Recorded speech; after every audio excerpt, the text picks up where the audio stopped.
सो hey guys, आज की हमारी ये सीरीज काफी ज्यादा अमेजिंग होने वाली है। इसमें कि हमारा हीरो पहले तो काफी ज्यादा इनोसेंट और कमजोर सा लड़का होता है। उसे हमेशा दूसरों के द्वारा बुली किया जाता है, लेकिन वो चुपचाप हमेशा इस सब को सहता रहता है। बट एक दिन उसकी एक फ्रेंड के साथ कुछ ऐसा होता है जिस वजह से रिवेंज लेने के लिए अपने आप को एकदम बैडेस बना लेता है। अब इस सीरीज को पहले पूरा देखना और फिर कमेंट करके मुझे बताना कि आप लोगों को ये कैसी लगी। अब इस एपिसोड की स्टार्टिंग में हमें एक सिटी का सीन दिखाया जाता है। वहीं पे उस सिटी की एक गली में कुछ लोग एक लड़की के साथ जबरदस्ती कर रहे होते हैं। तभी उनका एक लीडर अपने एक साथी से कहता है कि हे, तुम्हें कैसे पता चला कि मैं औरतों की चीखों से काफी ज्यादा एक्साइटेड हो जाता हूँ। मैं बुरा इंसान नहीं हूँ, मैं बहुत बुरा इंसान। इधर वो लड़की अपने आप को बचाने के लिए चीख रही चिल्ला रही होती है। तभी वो आदमी उस लड़की के कपड़ों को फाड़ते हुए उसके मुंह को बंद करते हुए उससे कहता है कि लड़की, तुम्हें यहाँ पर चिल्ला करके अपनी एनर्जी वेस्ट करने की जरूरत नहीं है, क्योंकि यहाँ पे कोई भी तुम्हें बचाने वाला नहीं है। तुम्हें ऐसा क्यों लग रहा है कि ये लोग तुम्हें बचा लेंगे? इसी के साथ उसी साइड पे हमें दो लोगों को दिखाया जाता है कि वहाँ पे ये सब देखते हुए काफी ज्यादा घबरा गए होते हैं। उस दूसरे लड़के की फ्रेंड कहती है कि क्या हमें पुलिस को कॉल करनी चाहिए? तो वो लड़का कहता है कि क्या तुम पागल हो गई हो? क्या ऐसा करने के बाद ये गैंग मेंबर्स हम लोगों को छोड़ देंगे? इसलिए इस सब के बारे में भूल जाओ और जल्दी से यहाँ से भागो। अभी वो गैंगस्टर उस लड़की से कहता है कि अब तुम्हें बिल्कुल भी रिग्रेट करने की जरूरत नहीं है। इतना कहकर के वो उस लड़की के मुंह को बंद करता है और उसके साथ जबरदस्ती करने के लिए आगे बढ़ते हुए कहता है अब मैं स्टार्ट करने वाला हूँ। वैसे भी मेरे लोग अभी मेरे पीछे लाइन में लगे हुए हैं। इतना कहते हुए वो लोग इवल से स्माइल पास करते हुए हंस रहे होते हैं, लेकिन तभी वहाँ पे कोई और आ जाता है जिस वजह से वो गैंगस्टर डिस्टर्ब हो जाता है। तभी वहाँ पे हमें एक हाई स्कूल लड़के को दिखाया जाता है जिसे कि उस गैंगस्टर के लोगों ने रोक रखा होता है। उससे कहते हैं कि बच्चे, ये जगह कोई बच्चों को आने की जगह नहीं है, तुम यहाँ पर जख्मी हो जाए इससे पहले भाग जाओ। अब इधर वो गैंगस्टर इतना कह ही पाता है कि तभी वो लड़का बड़ी तेजी से उस गैंगस्टर के पैर पे अटैक कर देता है, जबकि उस गैंगस्टर को कुछ भी समझ नहीं आया होता है कि अभी अभी उसके साथ क्या हुआ। तभी वो लड़का उस गैंगस्टर के पेट में एक और जोरदार किक मारते हुए उसे काफी दूर उस बॉस के पास दीवार में फिट कर देता है, जिस वजह से वो बॉस भी काफी ज्यादा घबरा गया होता है। तभी बाकी के बंदे भी अटैक करने के लिए आगे बढ़ रहे होते हैं, मगर तभी वो लड़का दूसरे बंदे के मुंह पे भी अपने घुटने से अटैक कर देता है और उसके मुंह के सारे दांत तोड़ देता है। जो देख करके तो वो गैंगस्टर बॉस और भी ज्यादा घबरा गया होता है और जल्दी से वहाँ से भागते हुए उस लड़के से कहता है तुम मुझे नहीं जानते हो, अब तुम जल्द ही मारे जाओगे। इधर वो लड़की उस हाई स्कूल लड़के को अपने आप को बचाने के लिए उससे शुक्रिया करती है और उससे कुछ आगे कहने ही वाली होती है कि तभी हमें उस लड़के की ओर दिखाया जाता है जो कि एकदम बैडेस्ट तरीके से उस गैंगस्टर बॉस का पीछा करने के लिए उसकी ओर बड़ी तेजी से भागने लगता है। जिसके बाद हमें आगे उस स्ट्रीट का सीन दिखाया जाता है कि वो बॉस अभी भी अपनी जान बचा करके भागते हुए कहता है आखिर वो कमीना हाई स्कूल लड़का, आखिर वो कमीना इतना ज्यादा डरावना कैसे हो सकता है? इसी के साथ जब वो पीछे की ओर मुड़ के देखता है तो वो और भी ज्यादा घबरा गया होता है। व्हाट द एफ, आखिर उस बच्चे के साथ क्या प्रॉब्लम है? आखिर तुम मेरा पीछा क्यों कर रहे हो? तुमने उस लड़की को बचा लिया, क्या तुम्हारे लिए काफी नहीं है? इधर तो वो हाई स्कूल लड़का उसके काफी ज्यादा करीब आ गया होता है, जो देख करके तो वो गैंगस्टर काफी ज्यादा घबराते हुए कहता है जल्दी करो, गेट को जल्दी से खोलो। अभी जैसे ही सामने का गेट खुलता है गैंगस्टर जल्दी से उस घर के अंदर जाने लगता है। तभी उसका चेला कहता है कि बॉस आखिर क्या हुआ, आप इतने ज्यादा घबराए हुए क्यों हैं? बॉस कहता है जल्दी से अपने सभी लड़कों को बुलाओ। इतना कह करके वो उस गेट के अंदर चला जाता है क्योंकि उसके पीछे से अभी भी हमारा हीरो उसके पीछे दौड़ रहा होता है। तभी वो गेट के सामने आकर के रुक जाता है और वहाँ पे खड़े होकर के अंदर की ओर देखने लगता है। यहाँ पे कि उसके सामने कई सारे गैंगस्टर्स एकदम बैडेस्ट तरीके से हथियार लेकर के उसके सामने हंसते हुए खड़े होते हैं। जबकि उन्हें देख हमारा हीरो अपने चश्मे को उतारता है। देख वो गैंगस्टर हंसते हुए कहता है बच्चे क्या हुआ, आखिर कहाँ गई तुम्हारी फाइटिंग स्पिरिट? तभी हमारा हीरो कहता है कि आज तो सचमुच में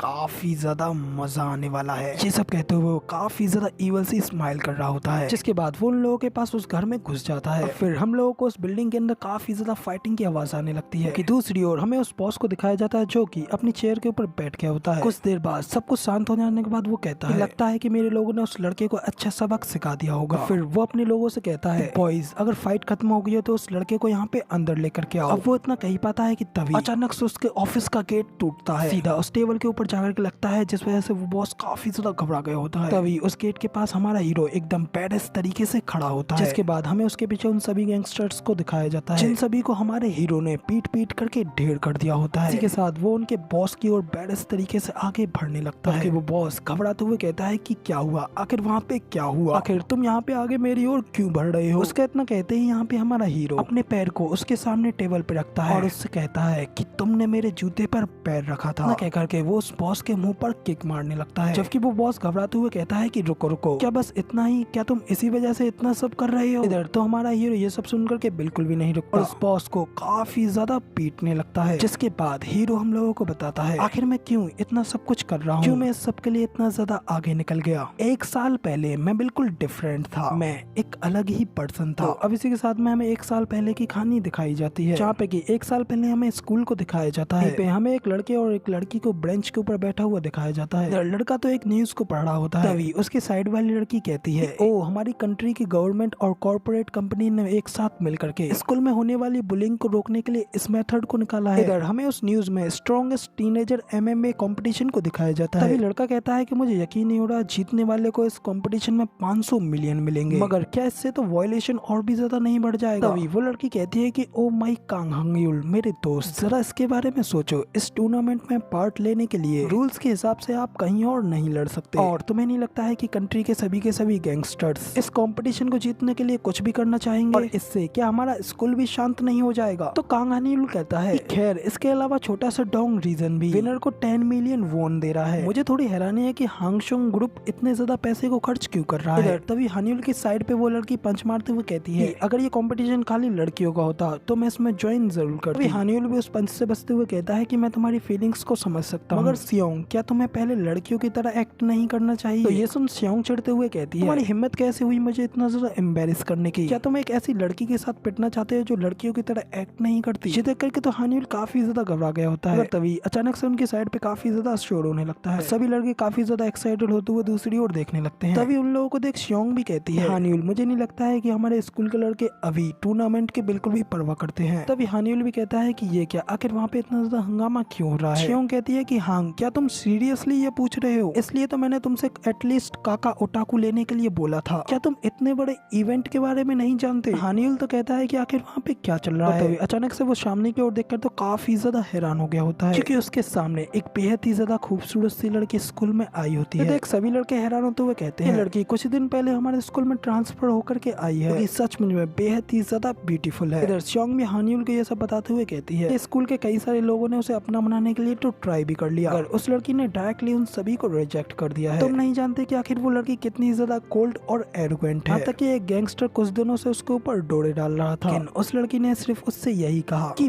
भाड़ में जाओ। उस लड़की के अंदर डर नाम की तो कोई चीज ही नहीं है। वैसे तो वो लड़की इन मामलों में कुछ मेरी ही तरह है। हंगयुल तो अपने सामने देख काफी ज्यादा ब्लश करते हुए हैरान हो गया होता है, जो देख सियोंग भी कहती है कि इडियट आखिर तेरे फेस को क्या हुआ, तो उस लड़की के सपने देखना बंद कर, क्योंकि उस जैसी लड़की तो तुझ जैसे नॉर्मल लड़के को कभी देखेगी भी नहीं। वो लड़की ली हारियू तो हंगयुल के सामने आकर के ही खड़ी हो गई होती है, जो देख करके तो सियोंग भी थोड़ी हैरान हो गई होती है, जबकि हंगयुल तो उसे अपने इतने ज्यादा करीब देख काफी ज्यादा घबरा गया होता है। हंगयुल हड़बड़ाते हुए उससे माफी मांगता है, फिर कहता है कि नहीं मैं माफी क्यों मांग रहा हूँ, आखिर मैं ये सब क्या कह रहा हूँ। फिर इसी के साथ में वो अपने मन में कहता है बेवकूफ, आखिर मैं कितना ज्यादा बेवकूफ हूँ, मैंने इसके साथ बातचीत क्यों स्टार्ट की। तभी हारियू तो फ्रेंडशिप के लिए हंगयुल की ओर अपना हाथ बढ़ाती है, स्माइल करते हुए उससे कहती है कि जैसा कि मैंने एक्सपेक्ट किया था, तुम भी आज स्कूल लेने के लिए आई हो, तो फिर प्लीज अब से तुम मेरा ख्याल रखना। कह करके हारियू हंगयुल के साथ हैंडशेक करती है, जबकि हंगयुल और सियोंग का मुंह तो खुला का खुला रह जाता है। तभी हमारा हीरो हंगयुल हमें बताता है कि उस दिन से मेरी नॉर्मल लाइफ पूरी तरीके से चेंज हो गई, उस पॉइंट से जब मैंने उस लड़की के साथ हाथ मिलाया था। तो अब इसी के साइड में हमें साइड पर उस गैंगस्टर लड़के को भी दिखाया जाता है, जो कि हारियू को पटाने के लिए इतने दिनों से ट्राई कर रहा था। तो ये सब देख करके काफी ज्यादा गुस्सा हो गया होता है, कहता है कि लड़के मैं तेरी जिंदगी को हेल बना दूंगा। इसी के साथ में अगला सीन हमें हंगयुल के क्लास का दिखाया जाता है, कि हंगयुल अपने टेबल पे बैठ करके खाना खा रहा होता है। तभी अचानक से उसकी साइड पे कोई लड़का आता है और उससे कहता है हंगयुल माफ करना, मगर क्या तुम मेरे लिए एक फेवर कर सकते हो। इसी के साथ फिर वो हंगयुल से कहता है मैं दोपहर को उन लोगों के लिए खाना खरीदता हूँ जो अपने लिए खाना नहीं ला सकते, मगर आज मैं ये नहीं कर सकता क्योंकि मेरा पैर इंजर्ड हो गया है। मेरा नाम टाइशिक है, क्या तुम पहले मेरे बारे में जानते हो। तो हंगयुल उससे कहता है कि मुझे माफ करना, मुझे इस स्कूल में आए हुए ज्यादा दिन नहीं हुए, इसलिए मैं तुम्हारे बारे में नहीं जानता। टाइशिक भी कहता है कि थैंक गॉड तुम मेरे बारे में नहीं जानते। ये सुनकर के तो हंगयुल थोड़ा हैरान हो गया होता है। टाइशिक तभी उसे एक पर्चा पकड़ाते हुए उससे कहता है ये वो चीजें हैं जो मैं उन बच्चों के लिए खरीदता हूँ, लेकिन आज मैं इंजर्ड हूँ इसीलिए वो लोग खाना नहीं खा सकते, मगर क्या तुम मेरे लिए सिर्फ आज के लिए ये कर सकते हो। तो ये सुन हंगयुल भी उस पर्चे को ले लेता है और उसे देखता है, कि कुछ भी नहीं कहता। तो देख करके टाइशिक दुखी होते हुए कहता है कि तुम नहीं कर सकते ना। तो हंगयुल कहता है कि नहीं नहीं टाइशिक, आज के लिए तो मैं तुम्हारी मदद कर ही सकता हूँ ना। कहकर के हंगयुल वहाँ से जाते हुए कहता है कि मेरा इंतजार करना, मैं बस थोड़ी देर में आ रहा हूँ। टाइशिक भी पहले उसका शुक्रिया करता है और उसे वहाँ से जाते हुए खड़े होकर के देख रहा होता है। इसके बाद हमें टाइशिक की ओर दिखाया जाता है, जैसे देख करके तो ये क्लियर ही पता चल रहा होता है कि यहाँ पे जरूर ही कोई गड़बड़ है। इसके बाद अगले सीन में हमें उस शॉप के बाहर का सीन दिखाया जाता है जहाँ पे कि हानियुल ने सब कुछ खरीद लिया होता है। शोंग भी उसे वहाँ से जाता हुआ देख रही होती है और उसे रोकने के लिए आवाज लगा रही होती है। हानियुल तो वहाँ से तेजी से जा रहा होता है। शोंग कहती है कि हे आखिर तुम जल्दबाजी में ऐसे कहाँ जा रहे हो। हानियुल कहता है कि ओ शोंग, मेरा क्लासमेट टाइशिंग जख्मी है, इसलिए मैं उसकी जगह पर उसके फ्रेंड्स को ये खाना डिलीवर करने के लिए जा रहा हूँ। तुम बस थोड़ा रुकना, मैं थोड़ी देर बाद तुम्हारे पास आता हूँ। टाइशिंग का नाम सुनकर तो शोंग थोड़ा हैरान हो गई होती है। अगले सीन में हमें दिखाया जाता है कि हानियुल उस पर्चे के ऊपर लिखी हुई क्लास के सामने आ गया होता है। हानियुल उस क्लास को देख कहता है कि टाइशिंग ये सब करता है, वो जरूर एक बेहद ही अच्छा लड़का है। इतना कहने के साथ ही हानियुल उस क्लास में आते हुए कहता है कि डाइचुन कौन है। उनको डाइचुन का नाम लेते हुए सुनकर के तो उस क्लास के सभी लड़के काफी ज्यादा घबरा गए होते हैं। उन लोगों के फेस को देख करके तो हानियुल भी कहता है कि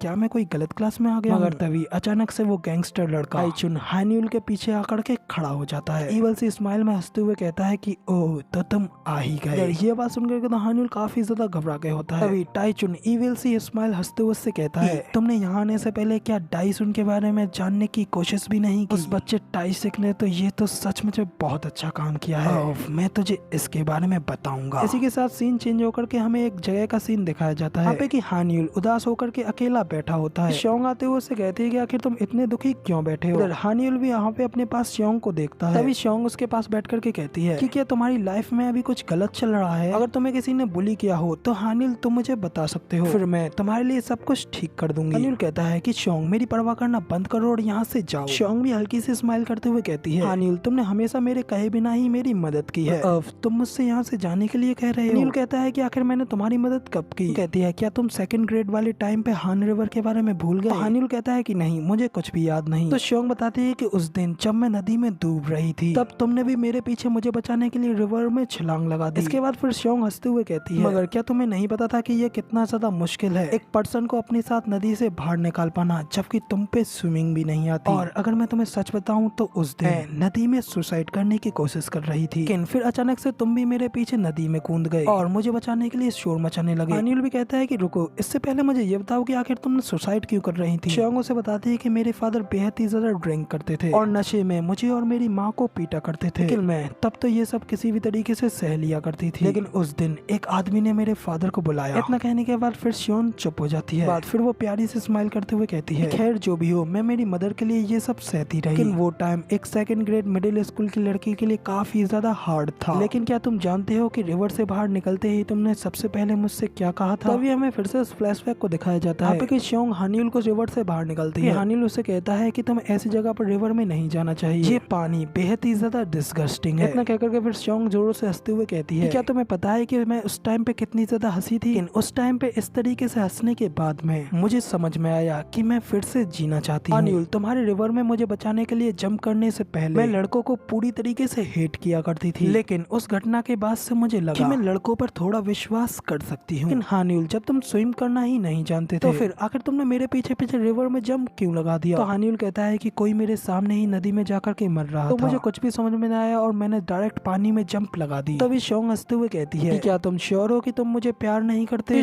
हानियुल भी चिढ़ते हुए कहता है कि नहीं बिल्कुल भी नहीं। शोंग भी कहती है अरे मैं तो मजाक कर रही थी, तुम चिंता मत करो। एक साथ यहाँ पे हमारा सीन फिर से स्कूल का दिखाया जाता है जहाँ पे कि हानियुल उसी क्लास में आया होता है जहाँ पे कि उसके सामने डाइचुन एक चेयर के ऊपर बैठा होता है। हानियुल अपने हाथ में खाने का बैग लेते हुए उससे कहता है मुझे माफ करना डाइचुन, तुमने जो ब्रेड मंगाए थे वो पहले ही बिक चुके थे। डाइचुन कहता है कि ये तुम्हारी गलती नहीं है, तो टाइशिक की गलती है जिसने कि अपने फ्रेंड को ढंग से नहीं समझाया था। मैंने सही कहा ना टाइशिक। टाइशिक भी घबराते हुए कहता है कि मुझे माफ करना, मैं आगे से और ज्यादा ख्याल रखूंगा। डाइचुन कहता है कि भले ही ये पहली मिस्टेक है, लेकिन अगर हम इसे इग्नोर करते हैं तो फिर ये बिल्कुल भी अच्छा नहीं रहेगा, हमें इसके लिए एक सही एग्जाम्पल छोड़ना पड़ेगा। इतना कहकर के डाइचुन हानियुल की ओर देखता है। टाइशिक से कहता है कि टाइशिक जाओ और जाकर के उसे पीटो, फिर तुम फिर से ब्रेड लाने वाला बन सकते हो। टाइशिक तो ये सब सुनकर के काफी ज्यादा घबरा गया होता है, अब जबकि वो उनके सामने कुछ भी नहीं कर सकता। वो ना चाहते हुए जल्दी से भागते हुए हानियुल के ऊपर अटैक करने के लिए आगे बढ़ता है। टाइशिक को नीचे गिर करके बार बार उसके ऊपर अटैक करने लगता है। ये सब देख करके सभी बुलीज हंसते हुए कहते हैं कि टाइशिक तुम तो इस लड़के से ज्यादा स्ट्रॉन्ग निकले, जल्दी से कोई इन लोगों की फाइट को रिकॉर्ड करो। इधर तभी दूसरी ओर अचानक से कोई इस क्लास में आ जाता है। टाइचुन भी उसे वहाँ पे देख लेता है और कहता है टाइशिक थोड़ा आराम से, हमारी एल्फ लेडी भी अपने फ्रेंड को पिटता हुआ देख रही है। हमें वहाँ पे उस क्लास के गेट पर हारियू को भी खड़ा होते हुए दिखाया जाता है कि वहाँ पे शांत खड़ी हानियुल को पिटता हुआ देख रही होती है। इधर हारियू को वहाँ पे देख हानियुल भी थोड़ा हैरान हो गया होता है। इसके बाद हमें शोंग के फ्लैशबैक का ही सीन दिखाया जाता है, यहाँ पे कि वो कहती है कि मैंने सोचा था कि मेरे सुसाइड कमिट करने का रीजन ये था कि मैं और ज्यादा जीना नहीं चाहती, लेकिन अब जब मैं उस बारे में सोचती हूँ तो मुझे लगता है कि ये वो रीजन नहीं था।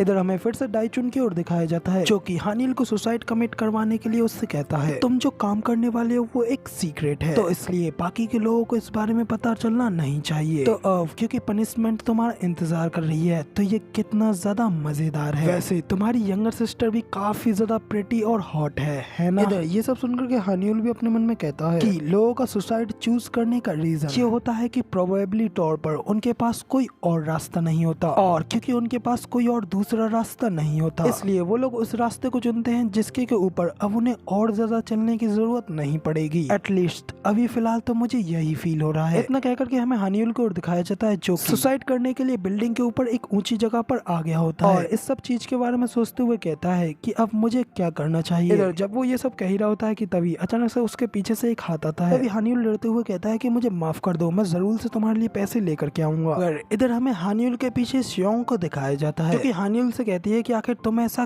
क्यों कर रहे हो। हानिल कहता है कि तुम मेरी चिंता मत करो, क्योंकि श्योंग उसे देख कहती है कि तुम आखिर कब से ऐसे हो गए। हानिल भी चिल्लाते हुए कहता है कि हाँ मैं बेवकूफ हूँ, इसलिए मुझे अभी के अभी यहाँ पे अकेला छोड़ दो। इधर श्योंग तो हानिल के लिए काफी ज्यादा परेशान हो रही होती है, लेकिन हानिल उससे कहता है कि अब तुम्हें मेरी परवाह करने के लिए प्रिटेंड करने की जरूरत नहीं है। जिस तरह से तुम दूसरों की समस्या में खुद को शामिल करते हो तो वो चीज बहुत ही ज्यादा परेशान करने वाली होती है, इसलिए मेरा पीछा मत करो, अगर तुम मेरा पीछा करोगी तो मैं खुद को मार डालूंगा। तो ये सुनकर के श्योंग उससे चिल्लाते हुए कहती है हाँ अपने आप को मार डालो बुज़दिल, मुझे बिल्कुल भी यकीन नहीं हो रहा है कि मैं कभी तुम्हें अपना फ्रेंड कहा करती थी। इसके साथ अगला सीन नेक्स्ट डे हमें स्कूल का दिखाया जाता है, यहाँ पे कि हानिल अपनी ही क्लास में बैठा होता है कि उससे अलग सभी लड़के उसी के बारे में बात कर रहे होते हैं। इधर हानिल तो सबसे अलग बैठ करके अपना खाना खा रहा होता है, मगर तभी अचानक से कोई उसके सिर के पीछे थप्पड़ मारता है। इस वजह से तो हानिल का चेहरा उसके लंच में जाकर के लगता है। तभी हमें डाइचुन के ही एक और साथी को दिखाया जाता है जो कि हानिल को इसी तरह परेशान करते हुए उससे कहता है ओ मुझे माफ कर देना, दरअसल बात ऐसी है तुम्हारे सिर पर एक मक्खी बैठी थी। हानिल तो ये सुन उस बुली की बात से बिल्कुल भी गुस्सा नहीं होता और उससे कहता है कि कोई बात नहीं मैं बिल्कुल ठीक हूँ, मगर तभी वो बुली हंसते हुए हानिल को एक और थप्पड़ मार देता है। इस वजह से हानिल का चेहरा फिर से उसके लंच में जाकर गिरता है। वो बुली फिर से हंसते हुए उससे कहता है दरअसल बात ऐसी है कि वो मक्खी फिर से तुम्हारे ऊपर बैठ गई थी। मगर तभी वहाँ पे हानिल के क्लास में डाइचुन भी आ जाता है जो कि हानिल से कहता है कि अब तुम काफी ज्यादा अच्छी लग रही हो और देखो जरा दोस्तों के साथ फन करना कितना ज्यादा मजेदार है। कहकर के डाइचुन भी हानिल की सीट के पास आ जाता है और उससे कहता है कि रुको जरा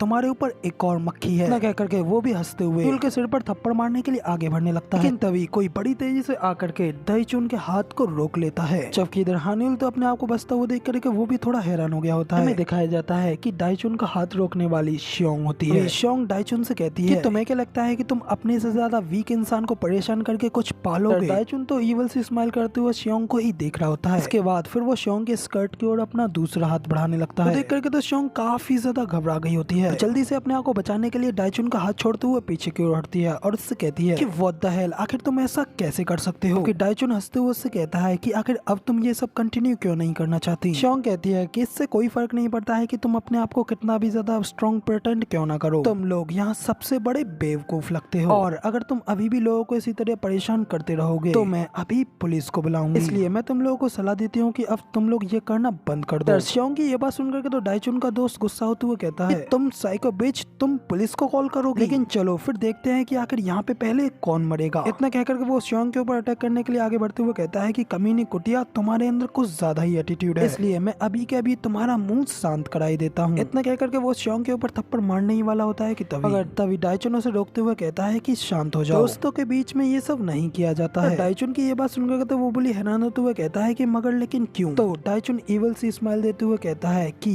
क्योंकि स्कूल खत्म हो गया है। इतना कहकर के डाइचुन उस बुली को अपने साथ ले जा करके वहाँ से चला जाता है, मगर वो बुली बाहर डाइचुन से पूछता है कि आखिर तुम उस कमीनी कुतिया को इस तरीके से छोड़ करके कहाँ जा रहे हो। इधर डाइचुन तो उसकी इस बात का जवाब नहीं देता और उससे कहता है कि क्या तुम्हें भूख नहीं लग रही। इसी के साथ फिर वो ईवल तरीके से हंसते हुए कहता है क्योंकि मुझे तो बहुत ही ज्यादा भूख लग रही है। तो अब इसी के साथ में हमें कुछ देर बाद स्ट्रीट का सीन दिखाया जाता है, जहाँ से कि हानियो और श्योंग अपने घर की ओर जा रहे होते हैं। मगर हानियो उससे कहता है कि मैंने तुमसे कहा था कि मेरा पीछा मत करो, प्लीज मेरी केयर करना बंद करो और यहाँ से चली जाओ। तो श्योंग तो कहती है कि मेरे पास तुम्हारी परवाह करने के अलावा और कुछ भी नहीं है, क्योंकि जिस दिन तुमने मुझे उस रिवर से बचाया था उस दिन से मेरे फादर ने मुझे टच करना शुरू कर दिया था, लेकिन तुम्हारी वजह से, जिसका कि मुझसे कोई लेना देना नहीं था, लेकिन तुमने मेरी परवाह की और इसीलिए मैं तुम्हारी वजह से अब तक जीती आ रही हूँ। मेरे लिए तुम मेरे एक ऐसे फादर की तरह हो जो मेरे पास कभी भी नहीं था, और तुम्हारे कारण ही मैं अब लोगों से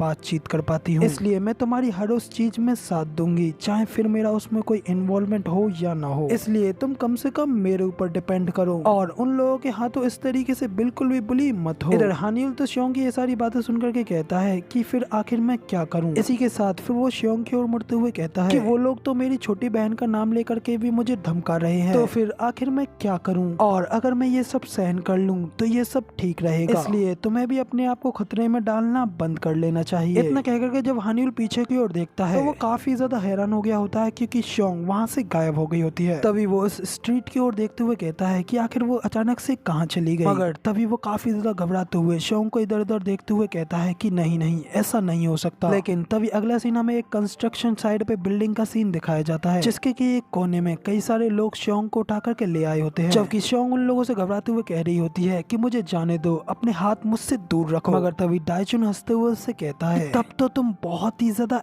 एटीट्यूड दिखा रही थी, मगर क्या तब तुमने ये नहीं सोचा था कि तुम्हारे साथ ये भी हो सकता है। तभी वो अपने कुछ साथियों से कहता है हे जल्दी से इसके हाथ पैरों को पकड़ो। इसी के साथ वो सभी लोग श्योंग के हाथ पैरों को पकड़ लेते हैं। श्योंग अभी भी घबराते हुए उन लोगों से कह रही होती कि मैं तुमसे कह रही हूँ कि मुझे जाने दो, मुझे जाने दो, क्या तुम अभी भी अपने आप को एक ह्यूमन कह रहे हो। जब श्योंग ये सब कहते हुए और भी ज्यादा चिल्ला रही होती है, डाइचुन गुस्सा होते हुए कहता है कि गॉड डैम इट, ये कुछ ज्यादा ही चिल्ला रही है, जल्दी से अपना सॉक्स उतार करके मुझे दो। इधर डाइचुन की ये बात सुनकर के वो लड़का भी अपना सॉक्स उतार करके उसे देने लगता है, मगर डाइचुन जैसे ही उस सॉक्स को लेकर के सूंघता है तो वो उस लड़के से कहता है कि कमीने, क्या तू कभी भी अपने पैर नहीं धोता क्या। इसी के साथ फिर वो श्योंग से कहता है कि अगर तुम अब तक शांत बैठी होती तो हम लोग अभी तक काफी ज्यादा मजे कर रहे होते। इतना कहकर के डाइचुन फिर जबरदस्ती श्योंग के मुंह को उस सॉक्स से बंद कर देता है। तभी फिर वो सभी लोग श्योंग को जबरदस्ती करके चाटने लगते हैं, मगर तभी वहाँ पे हानियुल आते हुए उन्हें रोकने के लिए कहता है और चिल्लाते हुए उन लोगों के ऊपर बैट से अटैक करने के लिए आगे बढ़ने लगता है। मगर तभी अचानक से एक और डंडा पीछे से आकर के सीधे हानियुल के सिर पे जाकर के लगता है, जो कि हानियुल को तंग करने वाले उसी बुली ने मारा होता है। इधर सिर पे डंडा लगने की वजह से हानियुल को तो कुछ भी समझ नहीं आता, वो सीधा नीचे जमीन पे जाकर के काफी ज्यादा घायल हो जाता है, जो देख करके तो श्योंग भी हानियुल के लिए परेशान होते हुए उसे आवाज लगाती है, जबकि इधर हानियुल भी श्योंग को बचाने के लिए उठने की कोशिश कर रहा होता है, मगर वो चाह करके भी ऐसा नहीं कर पा रहा होता है। जबकि डाइचुन ये सब देख काफी ज्यादा मजे लेते हुए कहता है कि ये सचमुच में बेहद ही ज्यादा कूल है। जबकि इधर हानियुल तो श्योंग के लिए परेशान होते हुए डाइचुन से कहता है कि तुमने जो कुछ भी कहा मैंने वो सब तो किया, फिर आखिर तुम ये सब क्यों कर रहे हो। तो ये सुन डाइचुन चिढ़ते हुए कहता है कि आखिर ये किस तरीके का सवाल है, क्योंकि लेकिन फिर तुम ही मुझे बताओ कि आखिर मैं किसी चीज को खाना चाहता हूँ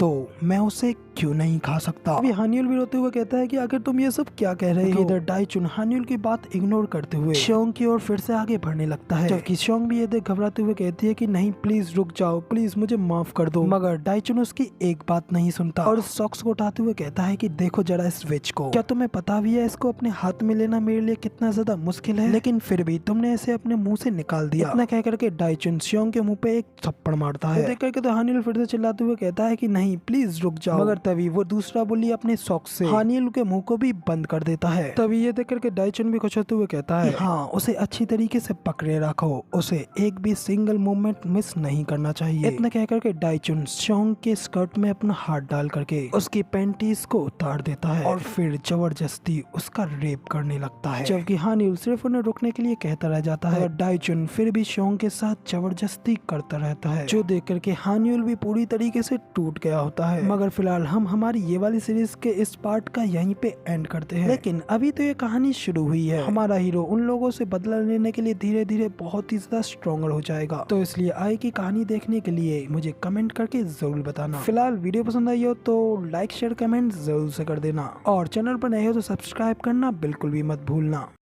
तो अब इस पार्ट 2 की स्टार्टिंग में हमें हानियुल के फ्लैशबैक को दिखाते हुए बताया जाता है कि क्यों तुम लोगों को बुली किया जाता है। जो बच्चे औरों की तरह सोशली स्किल्ड नहीं होते हैं, बच्चे जो दूसरों से अलग दिखते हैं, वो बच्चे जिनकी की सिचुएशन उनसे अलग होती है, और जब किसी के पास वो सब कुछ हो जो वो चाहता है या फिर कुछ भी ना हो, तो उनके बीच में एक ऐसा व्यक्ति होगा जिसे की बुली किया जाता है। और यही मेरी सिचुएशन है। मैं सिर्फ एक इडियट हूँ, एक बेवकूफ और कमजोर सा लड़का, मगर अब मैं स्ट्रॉन्ग बनना चाहता हूँ, मैं ताकतवर बनना चाहता हूँ। मगर फिर भी अगर मैं स्ट्रॉन्गर बनना भी चाहता हूँ, लेकिन मेरे पास स्ट्रॉन्गर बनने का कोई रास्ता नहीं है। मुझे तो फाइटिंग के एफ का भी नहीं पता, और एकमात्र तरीका जो मैंने सोचा था वो तो सिर्फ एक बचपना था। लेकिन इसी के साथ हमें हानियुल को किक बॉक्सिंग जिम में दिखाया जाता है कि उस जिम का इंस्ट्रक्टर हानियुल से कहता है कि हमें माफ करना, मगर हमारी जिम की भर्ती अब पूरी हो चुकी है। तभी हानियुल भी वहाँ से जाते हुए कहता है कि नो मैटर अब मैं कहीं भी जाऊँ, वो लोग मुझे एक्सेप्ट नहीं करेंगे। ऐसा लग रहा है कि मैं एक कीड़ा बन गया हूँ और मेरे जैसा कोई भी व्यक्ति कुछ नहीं कर सकता। इधर ये सब कहते हुए हानियुल अपनी साइड की तरफ देखता है। उसके सामने दो लड़के एक शराबी को तंग कर रहे होते हैं, कह रहे होते हैं कि जरा देखो तो सही इस आदमी को, इसने अपना वॉलेट कितना ज्यादा टाइटली पकड़ रखा है। जबकि इधर हानियुल की ओर दिखाया जाता है जो कि अपने हाथ में पत्थर उठाते हुए और उन लोगों को मारने के लिए उनकी ओर भागते हुए कहता है मैं इन जैसे हर एक आदमी को मार डालूंगा। ये सब कहते हुए जब हानियुल पत्थर लेकर के उन्हें मारने के लिए उनके करीब आ जाता है, लेकिन उससे पहले ही उसका पैर नीचे पड़े पत्थर से टकरा जाता है, जिस वजह से वो उन लोगों तक पहुंचने से पहले ही नीचे जमीन पर गिर जाता है। जबकि वो दोनों लोग उसे देख कहते हैं कि आखिर ये कमीना बच्चा यहाँ पे क्या करने की सोच रहा था, और फिर वो गुस्से में हानियुल को किक मारते हुए कहता है कमीने बच्चे, तूने तो मुझे डरा ही दिया था। जबकि हानियुल भी घबराते हुए कहता है कि तो ये साबित हो गया कि मुझ जैसा कभी कुछ नहीं कर सकता। हानियुल के इतना कहते ही अचानक से कोई बड़ी तेजी से उन लोगों की ओर आता है, और हानियुल के किक लगने से पहले ही वो उस बंदे को एक जोरदार किक मारता है। वो कोई और नहीं बल्कि ली हारियो होती है। ली हारियो ने जब उस बंदे को किक मारी होती है, तो ये देख करके तो हानियुल काफी ज्यादा हैरान हो गया होता है, क्योंकि हारियो की एक ही किक में वो बंदा काफी ज्यादा दूर जाकर गिरता है। जबकि दूसरा बंदा हारियो के ऊपर बोतल से अटैक करते हुए उससे कहता है कमीने विच, क्या तू मरना चाहती है। इधर हारियो तो बड़ी आसानी से उस बोतल के अटैक को डॉच कर लेती है, और उस बोतल को अपने एक हाथ से पकड़ करके उस बंदे से छीन करके उसके गले को पकड़ लेती है, और फिर साथ ही उसे पकड़ने के बाद वो उसे पूरा उल्टा घुमा करके नीचे जमीन पे पटक देती है, जिससे कि वो बंदा भी हारियो के सिर्फ एक ही अटैक से ढेर हो गया होता है, जो देख करके हानियुल का मुंह तो खुला का खुला रह जाता है। जबकि हारियो दोनों बंदों को बुरी तरीके से पीटने के बाद उस दारूबाज आदमी की ओर बढ़ती है। तभी हानियुल हारियो को आवाज लगाता है, उससे पहले ही हारियो उस आदमी को उठाते उससे कहती है हे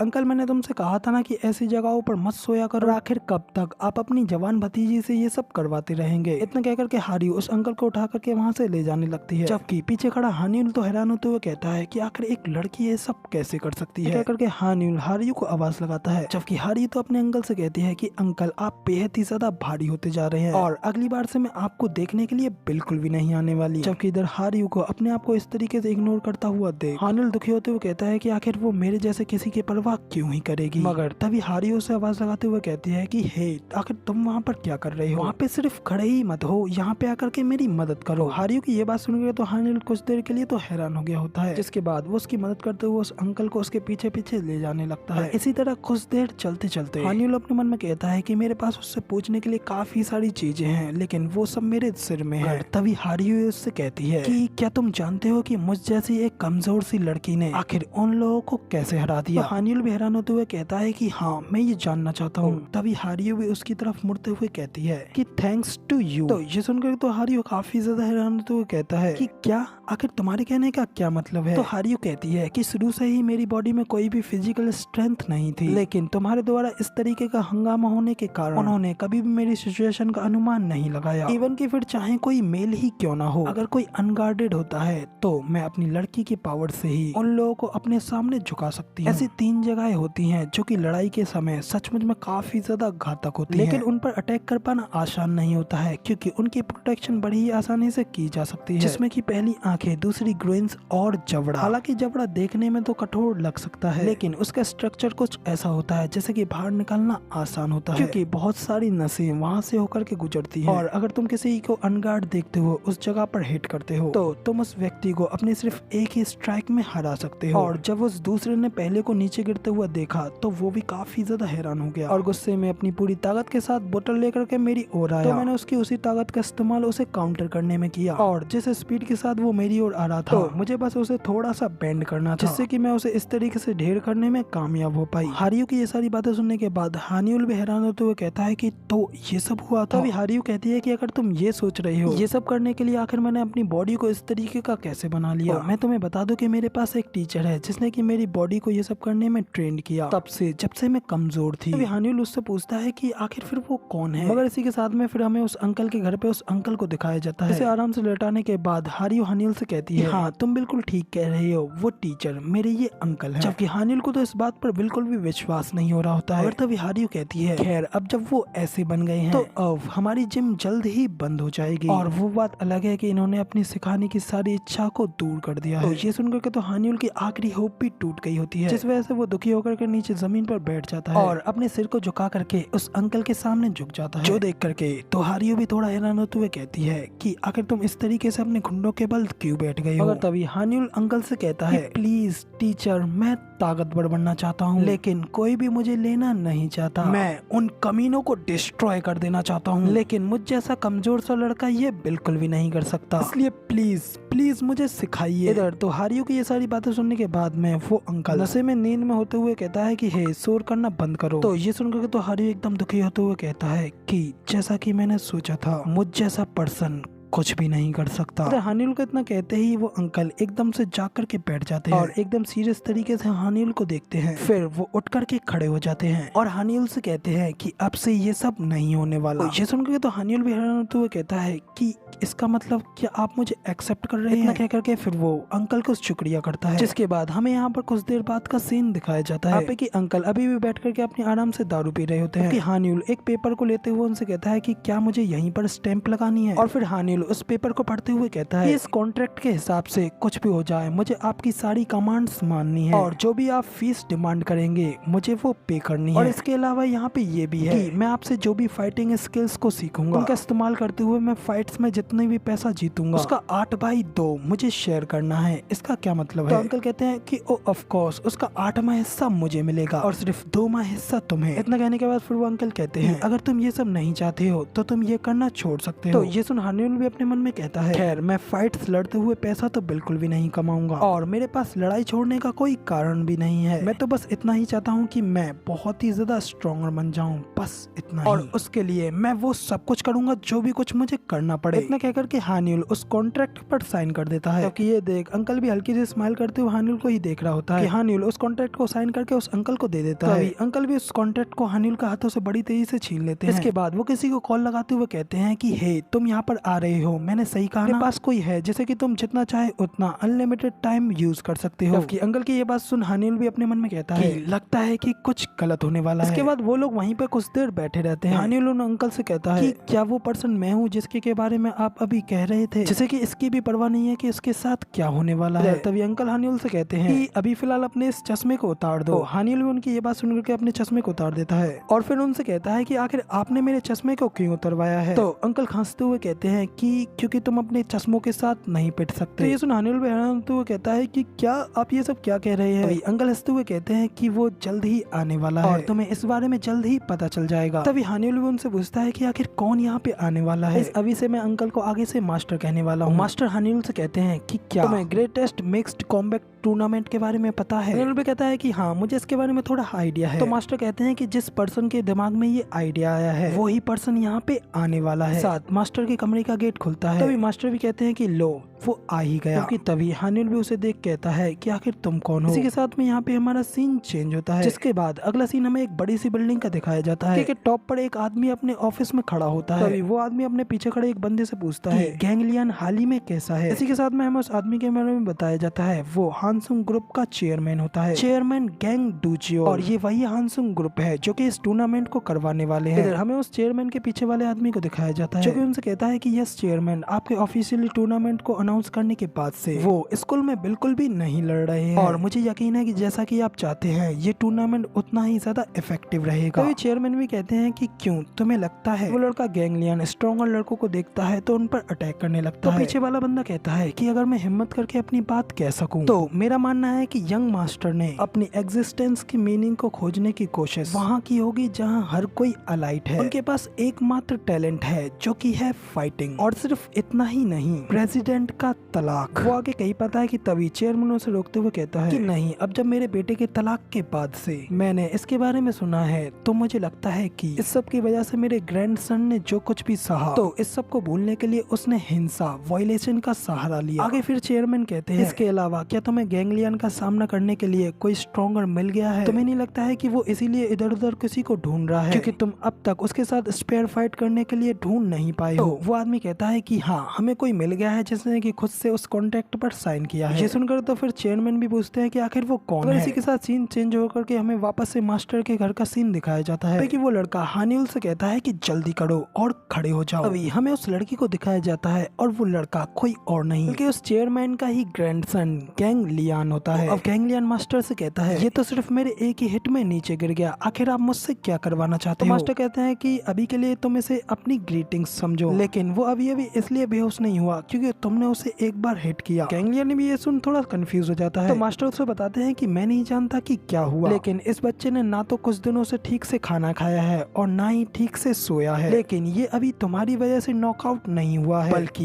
ये तो अभी सिर्फ यहाँ पे सो रहा है। इधर इसी के साथ में हमें हानिउल को दिखाया जाता है जो कि सचमुच में सो ही रहा होता है। तभी मास्टर गैंगलियन से हंसते हुए कहते हैं तुम चिंता मत करो, तुम अपनी स्ट्रेंथ के साथ में इसे टेक डाउन नहीं कर सकते। तो गैंगलियन मास्टर से कहता है कि क्या आप जानते भी हैं कि अभी कंट्री के कितने ज्यादा गैंग्स डिस्ट्रॉयड हो चुके हैं? खैर, आपको जल्द ही इस बारे में पता चल जाएगा। साथ में फिर कुछ देर बाद हमें हानिउल को दिखाया जाता है जो कि उठते हुए अपने मन में कहता है आखिर मुझे कब नींद आ गई और मैं कब सो गया था, लेकिन ऐसा लगता है कि उस साउंड को सुनकर के ही मेरा पेट तो भर गया है। इसी के साथ में जब वो अपने मुंह में चिकन लेग पीस को देखता है और हैरान होते हुए कहता है कि तो ये खाने का साउंड मुझे मेरे पास से ही आ रहा था। और इसी के साथ वो उठते हुए कहता है कि ऐसा कब हुआ, आखिर मैं खाना कब खाने लग गया और क्या ये सब मैंने अकेले ही खा लिया? इसी के साथ में हानिउल जब सामने की ओर देखता है तो उसके सामने गैंगलियन ही खड़ा होता है और उससे कहता है तो आखिर तुम उठ ही गए। पता भी है जब कोई सो रहा हो उसे खाना खिलाना ये कितना ज्यादा अनोइंग है। हानिउल भी कहता है कि क्या मगर तुम मुझे खाना क्यों खिला रहे थे? ऐसे मैंने अपने चश्मे नहीं पहन रखे तो मैं तुम्हें नहीं देख पा रहा कि आखिर तुम कौन हो। के साथ फिर हानिउल गौर से गैंगलियन को देखता है तो वो जल्दी से बड़ी तेजी से पीछे की ओर हट जाता है। हानिउल ने पहले ही सेंस कर लिया होता है कि गैंगलियन उसके ऊपर किक मारने वाला था। तो हानिउल उससे कहता है कि आखिर तुम अचानक से मुझे हिट क्यों करने वाले थे? गैंगलियन भी ये सुन कहता है कि क्या मैंने तो ऐसा कुछ भी नहीं किया। इसी के साथ वो अपने मन में कहता है कि आखिर इस लड़के के साथ क्या प्रॉब्लम है, मैंने बस अभी अभी इसको किक मारने के बारे में सोचा था, तो आखिर इसके बारे में कैसे सेंस हो गया? तक कि ये तो अभी ढंग से देख भी नहीं पा रहा है लेकिन फिर भी ये इस बारे में जान गया। मास्टर गैंगलियन को बताते हैं कि ऐसा इसलिए हुआ क्योंकि वो तुमको ढंग से नहीं देख पा रहा था। मास्टर की ये बात सुनकर तो गैंगलियन और हानिउल दोनों ही थोड़े कंफ्यूज हो गए होते हैं। मास्टर गैंगलियन से कहते हैं कि मैंने तुमसे कहा था कि चाहे कुछ भी हो जाए तुम उसे टेक डाउन करके हरा नहीं सकते। ये सुनकर तो हानिउल भी काफी ज्यादा कंफ्यूज हो गया होता है। अगर तभी गैंगलियन एक्साइटेड होते हुए कहता है मैं नहीं जानता कि आखिर ये सब क्या है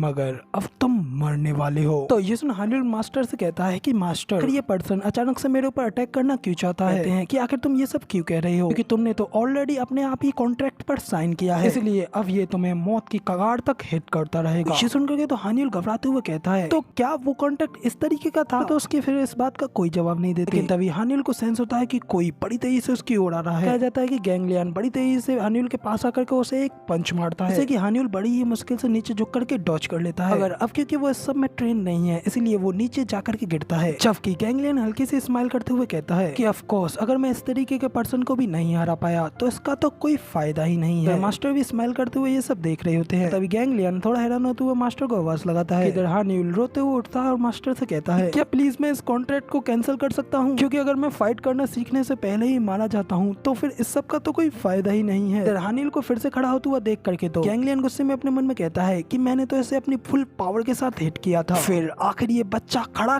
कैसे हो गया? कह करके गैंगलियन हानिउल के ऊपर फिर से पंच मारने के लिए जाते हुए उससे कहता है कि आखिर तू फिर से खड़ा होने में कामयाब कैसे हो पाया? अपना कहते ही गैंगलियन हानिउल को एक जोरदार पंच मार करके नीचे जमीन में गिर देता है, फिर उसे एक जोरदार किक मारते हुए कहता है कि ये अभी काफी नहीं है। तभी जैसे ही हानिउल को वो किक लगती है हानिउल का मुंह सीधा नीचे जमीन पे जाकर के लगता है और हानिउल को इतना पीटने के बाद गैंगलियन भी काफी ठग गया होता है और हांफते हुए कहता है कि क्या आखिर मुझे इसके ऊपर स्ट्राइक करने का सेंस क्यों नहीं हुआ? मेरी हर एक सिंगल हिट एकदम टारगेट पे थी। तो हानिउल फिर से उठ करके रोते हुए कहता है क्या हम प्लीज इस कॉन्ट्रैक्ट को कैंसिल कर सकते हैं ना, मैं अभी पुलिस के पास जा रहा हूँ। तो गैंगलियन हानिउल को फिर से उठता हुआ देख काफी ज्यादा घबराते हुए कहता है कि आखिर ये फिर से कैसे उठ गया? जबकि मास्टर खुश होते हुए कहते हैं मैंने तो तुमसे पहले ही कहा था कि अगर वो अपना चश्मा उतार उतार देता है, तो तुम उसे टेक डाउन करने के बिल्कुल भी काबिल नहीं हो। तो गैंग्लियन चिल्लाते हुए कहता है कि आखिर ये पॉसिबल कैसे हो सकता है, वो देखने में तो एकदम मंदबुद्धि लग रहा है। मास्टर आंखों की तरफ इशारा करते हुए कहते हैं कि इसकी गोल्डन साइट। मास्टर की ये बात सुनकर तो गैंग्लियन हैरान होते हुए कहता है कि क्या गोल्डन साइट फिर से क्या? तो मास्टर बताते हैं कि जो लोग लड़ना जानते हैं वो कॉन्शियसली किसी के ऊपर अटैक करते समय एक सर्टेन स्पीड को रोक करके रखते हैं, क्योंकि अगर टारगेट सीधा आपकी ओर ही देख रहा है तो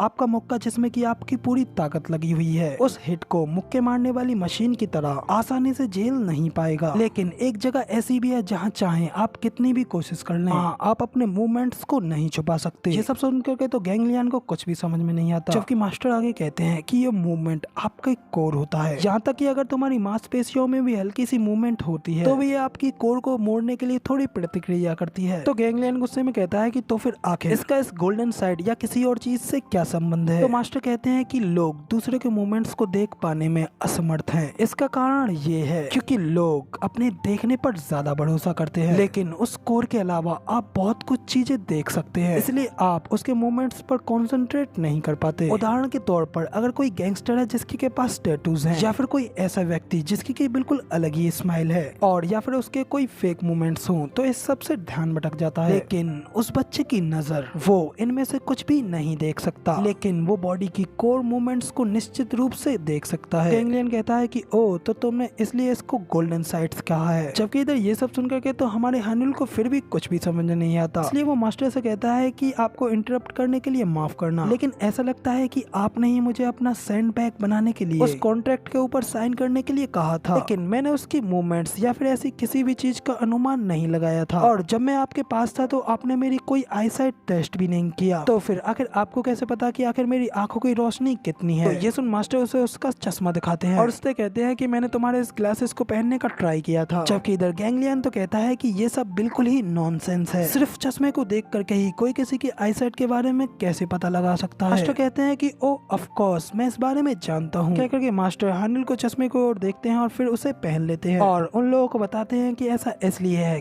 क्योंकि मेरे पास भी ये गोल्डन साइट है। ये सुनकर के तो गैंग्लियन और भी ज्यादा गुस्सा होते हुए कहता है कि रुको जरा, तुम कहना चाहते हो कि तुम अपनी इस देखने की पावर से कुछ भी डॉज कर सकते हो? मास्टर कहते हैं कि ऑफ कोर्स बिल्कुल भी नहीं, लेकिन ये बच्चा कर सकता है, इसकी बॉडी किसी भी सडन मूवमेंट पर अपने आप रिएक्ट कर सकती है, तो इसका मतलब ये ऑलमोस्ट सिक्स सेंस के मामले में एक सुपर ह्यूमन है। जो कुछ भी मैं कहना चाहता हूँ उसका मतलब ये है कि ये नेचुरली तौर पर पैदाइशी एक फाइटर है। जबकि इधर हानिल तो कंफ्यूज होते हुए कहता है कि क्या तुम मेरे बारे में कह रहे हो? मास्टर उससे कहते हैं कि हाँ प्रोबेबली तौर पर अगर डॉज करने की बात आती है तो कोई भी इस कंट्री में तुम्हारे बराबर का नहीं होगा। और गैंग्लियन क्या तुम जानते हो कि अगर कोई तुम्हारे जितना तेज पर्सन भी होगा तो उसके पास 20% चांस भी नहीं होंगे कि वो इसे हिट भी कर सके। मास्टर की ये बात सुनकर तो गैंग्लियन एकदम एक्साइटेड होते हुए कहता है क्या? तो इसका मतलब मैं अगर इसे टेक डाउन कर देता हूँ तो इसका मतलब तो मैं इस कंट्री में किसी को भी हरा सकता हूँ ना? कहकर के गैंग्लियन फिर हानिल से कहता है कि जैसा कि मैंने एक्सपेक्ट किया था अब तुम मरोगे। जबकि ये देख हानिल घबराते हुए कहता है रुको रुको, तुम्हारे कहने का मतलब है कि मैं एक नेचुरली बोर्न फाइटर हूँ, मगर क्या तुम सीरियसली इसकी बातों के ऊपर विश्वास कर रहे हो? लेकिन तभी मास्टर गैंग्लियन को रोकते हुए कहते हैं रुको रुको, क्या तुम्हें पता है कि ये टाइम तुम्हारे स्पेयरिंग के लिए नहीं है? मैं एक ऐसा व्यक्ति हूँ जिसके के लिए टाइम की वैल्यू एकदम गोल्ड की तरह है, तो इसलिए आज के लिए अब तुम यहाँ से जा सकते हो। मास्टर की ये बात सुनकर तो अब हानिल की जान में थोड़ी जान आती है, मगर तभी गैंग्लियन कहता है कि अगर मैं तुम्हें डबल पे करूँ तो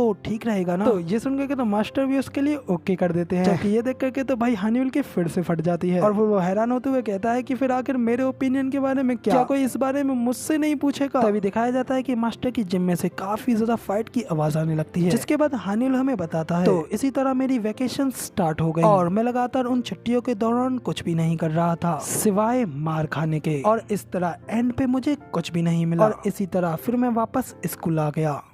तो अब इस पार्ट 3 की स्टार्टिंग में बेहोश होते हुए कहता है आखिर ये क्या है, आखिर ये कंफर्टेबल सी फीलिंग क्या है, और आखिर मैं कहाँ हूँ, और ये ग्लासेस आखिर ये अचानक से ग्लासेस मेरे दिमाग में क्यों आ रहे हैं? ग्लासेस करते हुए हानिल यूं ही बेहोश हो जाता है। इसके बाद वो अचानक से हड़बड़ाते हुए उठता है, जिसके बाद उसके शरीर से काफी ज्यादा पसीने छूटने लगते हैं, उसकी घबराहट के मारे सांसें छूटने लगती हैं, और फिर वो कहता है कि आखिर वो क्या था, आखिर वो सपना क्या था? जिसके बाद जैसे ही वो अपने आसपास में देखता है तो वो हैरान होते हुए कहता है कि आखिर मैं यहाँ पे इस तरीके से गली में क्यों सो रहा हूँ। मगर तभी वो अचानक से अपने सामने मास्टर को भी देखता है, जो कि उससे पूछते हैं कि आखिर तुम यहाँ पर क्यों सो रहे हो। तो हानिल उन्हें बताता है कि मुझे नहीं पता कि आखिर मैं यहाँ पे अपने आप कैसे आ गया। मगर तभी मास्टर उससे कहते हैं कि आज तो तुम्हारा वापस से स्कूल जाने का पहला दिन है ना। तो ये याद करके हानिल काफी ज्यादा घबरा जाता है और वापस से तेजी से अपने स्कूल जाने के लिए वहाँ से भागने लगता है। इसी वक्त वहाँ पे हारियो आती है और अपने अंकल को आवाज लगाती है। उससे कहती है कि आपने अभी कुछ टाइम पहले हानिल को हिप्नोटाइज्ड किया था, आखिर वो सब क्या था। तो मास्टर उससे बताते हैं कि मैंने तो सिर्फ उसके इमोशंस को तोड़ करके उसे ट्रिगर किया था, जिन्हें कि वो तब से रोके हुए था। हारियो तो मास्टर की ये बात सुन काफी ज्यादा हैरान होते हुए उनसे कहती है कि क्या आखिर आपने उसका क्या ट्रिगर किया। तो मास्टर स्माइल करते हुए कहते हैं कि उसके ग्लासेस। अब जब कभी भी वो अपने चश्मे यानी कि ग्लासेस को उतारा करेगा तब उस समय कुछ बहुत ही ज्यादा मजेदार होगा। इतना कहकर के मास्टर वहाँ पे जोर जोर से हंसने लगते हैं। जिसके बाद अगला सीन हमें वापस से स्कूल का दिखाया जाता है। वहीं पे कहीं हमें हानिल को बैठा हुआ दिखाया जाता है, कि कहता है कि मेरे स्कूल के दोस्तों को मुझे देखने का तरीका अभी भी नहीं बदला है और मैं अभी भी एकदम बेकार हूँ और मैं तो इस पूरे महीने में अभी तक उस लड़के को एक बार भी हिट करने में कामयाब नहीं हो पाया और अब मुझे लगता है कि मेरे अंदर तो फाइटिंग का बिल्कुल भी टैलेंट नहीं है। और तभी उसी वक्त हमें हानिल के पास में किसी की परछाई को दिखाया जाता है, जो कि हानिल की बात सुनते हुए उससे कहता है कि क्या कहा फाइटिंग का टैलेंट। हानिल तो उस लड़के को देख थोड़ा हैरान हो गया होता है। तभी हमें उस लड़के को दिखाया जाता है जो कि वही बुली होता है, जो कि डाइचुन के साथ मिलकर के उसकी मदद कर रहा था। तो वो बुली हंसते हुए हानिल से कहता है, ओ तो लगता है कि हानिल फाइट करने के बारे में सीख रहा है। तो क्या इसका मतलब तुम फाइट करना इसलिए सीख रहे हो ताकि तुम हमसे बाद में अपना बदला लेने की कोशिश कर सको। ठीक है फिर अब चलो थोड़ा तुम्हारा टेस्ट लेते हैं। इतना कहकर के वो बुली बड़ी तेजी से हानिल को मारने के लिए आगे बढ़ने लगता है और हानिल के पेट में एक जोरदार किक मारता है। इस वजह से हानिल भी पीछे दीवार से जाकर के टकरा जाता है और उसे उस किक की वजह से काफी ज्यादा दर्द होता है। वो बुली हानिल के पास आने के बाद उससे कहता है, हानिल मैं तुम्हारी देखभाल करूंगा अगर तुम हर बार हमें पैसे देते रहोगे और हमारे लिए ब्रेड लाते रहोगे। तो क्या मैं अब काफी ज्यादा अच्छा पर्सन नहीं हूँ? तो इसलिए अब तुम मुझे इसके लिए शुक्रिया कहो। अब इधर क्योंकि हानिल कुछ भी नहीं कह रहा होता है तो वो बुली कृपी तरीके से हानिल को देखते हुए कहता है, ओह लगता है कि तुम अभी भी ये करना नहीं चाहते हो। इतना कहकर के वो हानिल को और भी ज्यादा पीटते हुए उससे कहता है कि बास्टर्ड मेरी बात मानो, तुम हमेशा मुझे मेरी ताकत का यूज करने पर मजबूर करते रहते हो, क्या तुम इससे थकते नहीं हो। इतना कहते ही वो हानिल को और भी ज्यादा पीटने लगता है, मगर इस वजह से अचानक से हानिल का चश्मा उतर करके गिर जाता है। तो ये देख करके वो बुली हंसते हुए कहता है कि अगर तुमने पहले ही मेरी बात मान ली होती तो तुम्हारा ये चश्मा गिर करके टूटा नहीं होता। इतना कहने के बाद फिर वो बुलीज वहाँ से जाने लगते हैं और हानिल से कहते जाते हैं कि अगले दिन तुम हमारी बात आराम से मान लेना और पिटने की कोशिश मत करना। इतना कहकर के फिर वो बुली अपने लोगों से भी कहता है, चलो इसे पीटने के बाद अब मुझे सिगरेट पीने की बहुत ज्यादा तलब हो रही है। जबकि दूसरी ओर हानिल उठते हुए उन लोगों से कहता है कि ओए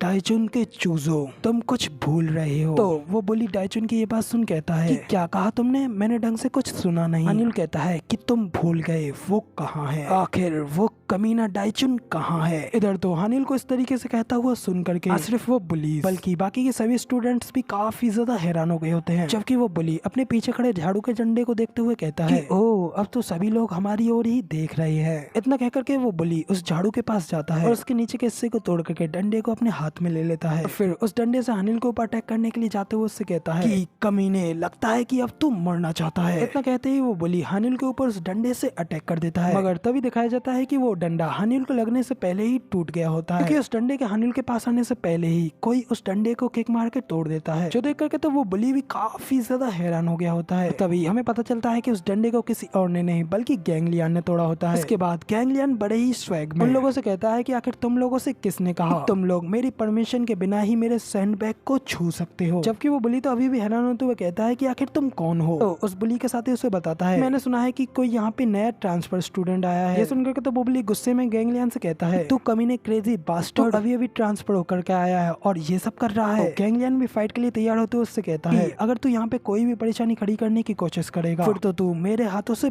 बहुत पिटेगा। वो बुली तो गैंगलियन की ये बात सुनकर के और भी ज्यादा गुस्सा हो जाता है। गुस्से में गैंगलियन को मारने के लिए अपने पास से चाकू निकाल लेता है और उससे कहता है कि कमीने तुझे क्या लगता है कि तू जो चाहे वो यहाँ पे कर सकता है। ना कहकर के वो बुली अटैक करने के लिए आगे बढ़ने ही लगता है कि तभी वहाँ पे अचानक से उस स्कूल के टीचर आ जाते हैं और उन सभी लोगों को इस तरीके से देख करके चिल्लाते हुए उन लोगों से कहते हैं, हे तुम लोग आखिर वहाँ पे ये सब क्या कर रहे हो। टीचर को वहाँ देख वो बुली एक्टिंग करते हुए कहता है, सर हम लोग तो यहाँ पे कुछ भी नहीं कर रहे, असल ये ट्रांसफर स्टूडेंट मुझसे स्कूल देखने के बारे में कह रहा था। फिर वो गैंगलियन से कहता है कि तो चलो अब अगली जगह हम स्कूल की जिम देखने के लिए चलते हैं। इसके साथ ही फिर वो गैंगलियन के कानों में कहता है, क्यों ना इस सब को हम लोग अगले दिन खत्म करते हैं। दूसरी ओर वो टीचर वहाँ से जाते हुए उन लोगों से कहता जाता है कि वापस से स्कूल आने के पहले दिन ही तुम लोग किसी भी तरीके की परेशानी खड़ी करने की कोशिश बिल्कुल मत करना। इतना कहते ही वो टीचर वहाँ से चले जाते हैं, जबकि वो बुली भी वहाँ से जाते हुए हानिल से कहता जाता है, स्कूल के बाद मुझसे मिलने के लिए उस अबंडेंट बिल्डिंग में आना और तुम्हारी इच्छा के अनुसार कैंग डाइचुन तुम्हें वहाँ पर मिल जाएगा। तब इसी के साथ यहाँ पे सीन चेंज होता है और अगला सीन हमें मास्टर और डाइचुन का दिखाया जाता है। यहाँ पे कि गैंगलियन हानिल का इंतजार करते हुए मास्टर से कहता है कि क्या चल रहा है, आखिर वो सैंडबैग यहाँ पे आने में इतना लेट क्यों हो गया। मास्टर भी उससे कहते हैं कि आखिर तुम यहाँ पे खड़े इतने ज्यादा परेशान क्यों हो रहे हो, अगर ये खुद ही उससे क्यों नहीं मिलाते। तो अब तभी गैंगलियन मास्टर से कहता है कि मैं क्या पागल हूँ, स्कूल में वहाँ पे वो टीचर नहीं आया होता तो उसकी वजह से मैं खुद को फाइट करने से नहीं रोक पाता।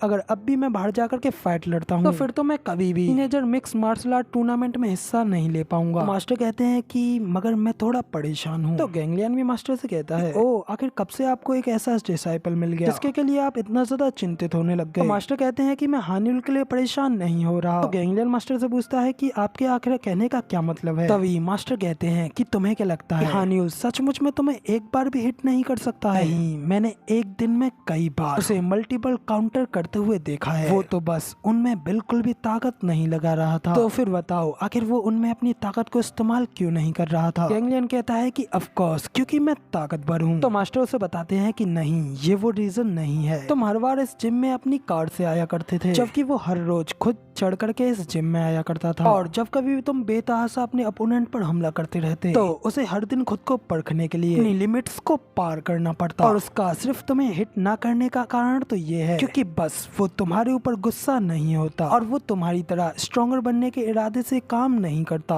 बल्कि वो तो एक इस तरीके का पर्सन है जो कि बिना एंगर के ठीक से लड़ नहीं सकता। बस इतना ही, उसकी इंस्टिंक्ट ही उसे खुद से चलाती है। सीधे तौर पर कहूँ तो जब वो शांत होता है तो वो कुछ भी नहीं कर सकता। तो मास्टर की ये सारी बातें सुनने के बाद तो गैंगलियन भी गुस्से में उनसे कहता है, तो तुम ये कहना चाहते हो कि जब वो गुस्से में होगा तो तब वो मुझसे भी ज्यादा ताकतवर होगा। तो मास्टर कहते हैं कि ओ ऑफ कोर्स उसके पास भले ही तुम्हारी जितनी बेसिक पावर्स नहीं है, लेकिन फाइटिंग रिंग के बाहर ऐसी कई सारी चीजें होती हैं जो कि मुक्के की जगह पर यूज कर सकते हैं। तो इसलिए अगर वो अपने ऊपर कंट्रोल खो देता है तो मैं इतना तो पूरी तरीके से श्योर हूँ कि वो तब उन सड़क के गुंडों से बड़ी ही आसानी से निपट सकता है, और फिर चाहे इस सड़क के कितने ही गुंडे क्यों ना आ जाएं। इसलिए तो मैं अब उन लोगों की चिंता कर रहा हूँ जो कि अब हानिल को फेस करने वाले हैं। तो अब मास्टर के इतना कहने के साथ ही यहाँ पे हमारा अगला सीन अबंडेंट बिल्डिंग का दिखाया जाता है। यहाँ पे कि उन लोगों ने हानिल से मिलने के लिए हानिल को बुलाया होता है और हमें हानिल को भी दिखाया जाता है जो कि उन लोगों के ही पीछे पीछे आ रहा होता है और अपने मन में कह रहा होता है कि आखिर मुझे इन लोगों से डर क्यों नहीं लग रहा, और अब जब मैं इन लोगों के पीछे पीछे आ रहा हूँ तो मुझे ऐसा लग रहा है कि मैं इन लोगों में से किसी एक को भी नहीं छोड़ूंगा, मैं हर एक को मार डालूंगा। लेकिन हर बार जब कभी भी मुझे ऐसा फील होता है, हानिल ये सब सोचते हुए आगे बढ़ ही रहा होता है कि तभी बुली हानिल से कहता है कि हम लोग यहाँ पे आ गए, अंदर जाओ, डाइचुन तुम्हारा अंदर इंतजार कर रहा है। तो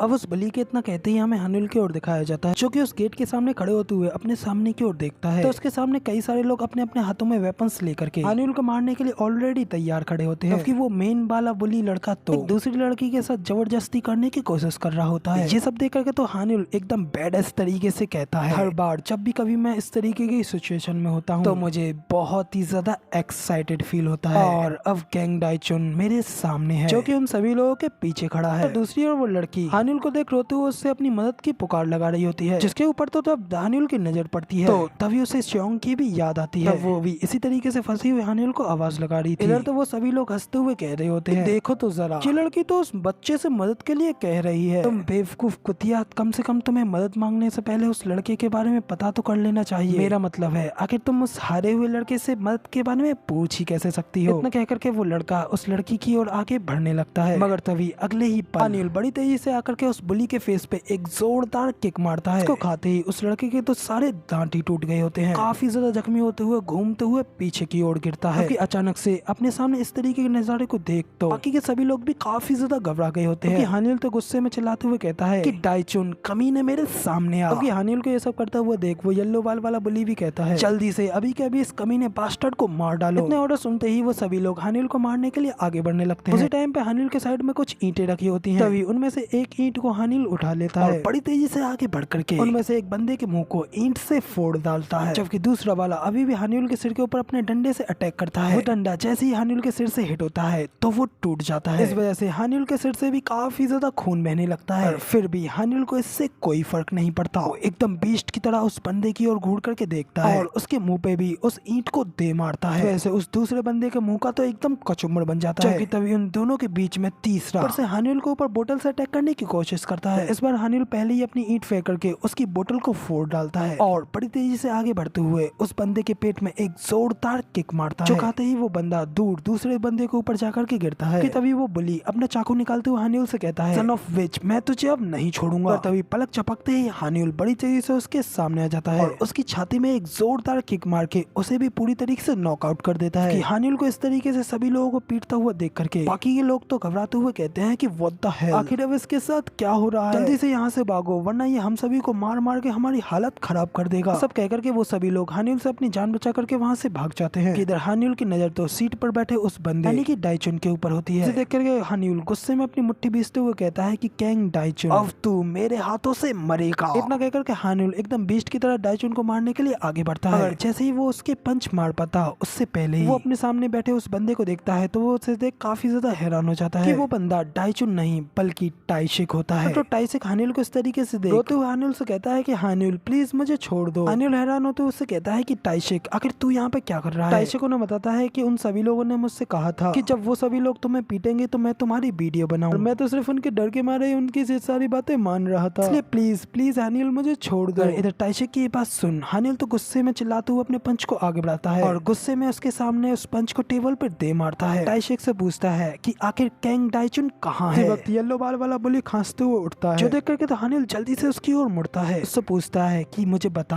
आखिर वो कमीना कैंग डाइचुन कहाँ है। तो ये सुन वो बुली भी घबराते हुए कहता है कि मुझे नहीं पता, मुझे नहीं पता। उसके कुछ भी ना बताने की वजह से डाइचुन वापस से अपनी उस ईंट की ओर देखता है और उस ईंट को अपने हाथ में वापस से लेकर के बुली की छाती पे अपना पैर रखते हुए उससे कहता है, मैंने तुझसे पूछा कि आखिर वो कहाँ है। तो वो बुली घबराते हुए कहता है कि आखिर मुझे उसके बारे में कैसे पता हो सकता है और क्या तुझे नहीं पता कि उसने पहले ही स्कूल को छोड़ दिया है। इधर हानिल तो उसकी एक बात ना सुनते हुए उसके ऊपर अपनी ईंट से अटैक करते हुए उससे कहता है कि मुझे सच बता आखिर वो कमीना कहाँ है। इतना कहते ही जैसे ही हानिल उसके ऊपर अपनी ईंट से अटैक करने वाला होता है तभी अचानक से वहाँ पे गैंगलियन आते ही उनके हाथ से अपनी किक मार करके उसकी ईंट को दूर फेंक देता है। हानिल से कहता है कि शांत हो जा मेरे सैंड बैग। इधर हमारा हानिल तो गुस्से में उससे कहता है अगर तू भी इस सब में इंटरफेयर करेगा तो तू भी मारा जाएगा। और हानिल के इतना कहते ही यान बड़ी तेजी से हानिल के एक जोरदार पंच मारता है, साथ ही उसे एक जोरदार किक मार के दूर कर देता है और फिर हानिल की छाती पे अपना पैर रखते हुए उससे कहता है कि कमीने क्या मैंने तुझसे शांत होने के लिए नहीं कहा। हानिल उससे कहता है कि तुम्हें क्या लगता है कि तुम्हें इसके बारे में कुछ पता है। गैंगलियन कहता है कि हाँ ऑफ कोर्स मैं कैंग डाइचुन के बारे में जानता हूँ। जान करके हानिल बड़ी तेजी से खड़े होते उससे पूछता है क्या तू उसके बारे में जानता है तो मुझे बता कि आखिर वो कहाँ है या फिर मुझे तुझसे पूछने के लिए फोर्स का इस्तेमाल करना पड़ेगा। इतना कह करके हानिल पंच मारने के लिए आगे बढ़ता है। गैंगलियन भी एक्साइटमेंट में अपने पंच को तैयार करते हुए कहता है ठीक है फिर चलो देखते हैं कि आखिर तू मुझे कितना ज्यादा फोर्स करता है। इतना कहते ही वो दोनों लोग अपने अपने पंच से पंच टकराने वाले होते हैं कि तभी वहाँ पे बड़ी तेजी से उन लोगों के बीच में मास्टर आ जाते हैं। उन दोनों के ही पंचेस को बड़ी स्टाइल से अपने एक एक हाथ से रोक देते हैं और एकदम स्वैग में उन लोगों के बीच में आकर के खड़े हो जाते हैं और फिर हानिल को बताते हैं कि कैंग डाइचुन की करंट लोकेशन अभी इस समय greatest teenager mixed martial art tournament में है। तो इधर हानिल पूछता है कि आपका क्या मतलब है कि कैंग डाइचुन टूर्नामेंट में है। इतना कहते ही हमें हानिल की ओर दिखाया जाता है जो कि इस सब फाइट की वजह से काफी ज्यादा एग्जॉस्ट हो जाता है और वहीं पे बेहोश होकर के नीचे जमीन पर गिरने लगता है। अगर उससे पहले ही मास्टर उसे बचा लेते हैं और उसे अपनी गोद में लिटा लेते हैं तो तभी डाइचुन मास्टर से पूछता है कि ये अभी तक नहीं मरा, मैंने सही कहा ना। मास्टर उससे कहते हैं कि तुम चिंता मत करो, इतनी बड़ी लड़ाई के बाद में ये बस काफी ज्यादा थक गया है और अभी ये बस सिर्फ सो रहा है। अब तो मास्टर के इतना कहते ही यहाँ पे हमारा सीन चेंज होता है और अगला सीन वापस से मास्टर के women self defence defence gym का दिखाया जाता है, लेकिन मास्टर के पास में हानियुल को देखने के लिए ली हारियू भी आई होती है। तभी मास्टर हंसते हुए हारियू से कहते हैं, डेफिनेटली ये सोने में भी एकदम स्लीपिंग मास्टर है। इधर हारियू हानियुल के लिए परेशान होते हुए कहती है, क्या ये सचमुच में ठीक है? मास्टर कहते हैं कि हाँ, डॉक्टर ने भी कहा था चिंता करने की कोई जरूरत नहीं है। ये सब छोड़ो, तुम मुझे ये बताओ कि आखिर तुम हानियुल में इतना ज्यादा इंटरेस्टेड क्यों हो? कि ये सब कुछ काफी ज्यादा स्ट्रेंज है। तुम उसके इर्द गिर्द जिस तरीके से घूमती हो, इवन कि तुमने उसके लिए अपना स्कूल ट्रांसफर करके उसके ही सेम स्कूल में आ गई। खासकर तुमने जो कुछ भी कहा कि अकेले रहना ज्यादा बेहतर है बजाय इसके एक खाली दिमाग वाले मूर्ख के साथ रहना जिसके पास दुख के लिए भी कुछ नहीं है। क्या तुम्हें ये बात याद है? तो हारियू कहती है कि ऐसा नहीं है कि मेरी सोच बदल गई है, मगर जब पहली बार मैंने हानियुल को देखा तब मैं 8th ग्रेड में थी और मैं अपने रास्ते से जा रही थी। उस समय नदी काफी ज्यादा तेजी से बह रही थी क्योंकि उससे एक दिन पहले काफी जोरों की बारिश हुई थी, मगर तब भी उस दिन उस नदी में एक लड़की कूद गई। लेकिन उस समय मैं नदी से ऊपर ब्रिज के ऊपर थी और तब उस समय मैं लोगों से मदद पुकारने के समय और कुछ भी नहीं कर सकती थी। लेकिन वो बाकी के लोग भी देखने के बाद कुछ नहीं कर रहे थे, सिर्फ हेल्पलाइन नंबर पे ही कॉल के लिए पुकार रहे थे। मगर तभी उस क्रूशियल मूवमेंट पर कोई वहाँ खड़ा था। उसने बिना कुछ सोचे समझे उस खतरनाक नदी में उस लड़की को बचाने के लिए छलांग लगा दी। मगर तभी उसके बाद में मुझे पता चला उस लड़के को यहाँ तक स्विम करना भी नहीं आता था और फिर भी वो उस लड़की को बचाने के लिए नदी में कूद गया। तभी उस पल से मैं उस लड़की के लिए काफी ज्यादा इंटरेस्टेड हो गई। वो उन सभी आदमियों में से बिल्कुल अलग था जिनको ये मैं जानती थी। अब हारियू की ये सारी बातें सुनने के बाद में मास्टर कहते हैं कि अगर ऐसा होता है तो इसने अपने इंस्टिंक्ट्स के बेस पर ही ये सब किया होगा।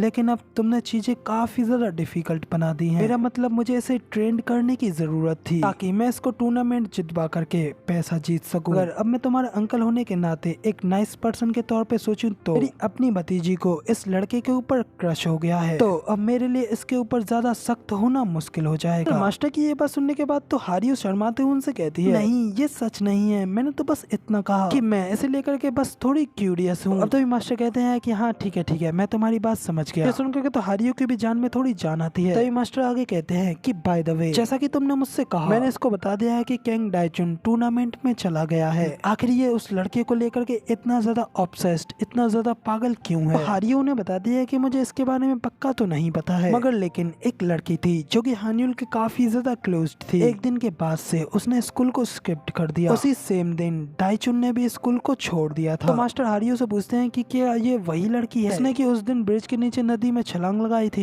एक तरफ मास्टर ये सब पूछ रहे होते हैं, जबकि दूसरी ओर यहाँ पे हमारा सीन चेंज होता है और अगला सीन हमें एक मार्केट का दिखाया जाता है। यहाँ पे कि इतने दिनों के बाद में हमें श्योंग को भी दिखाया जाता है, अपने हाथ में एक बैग लेकर के मार्केट में चल रही होती है।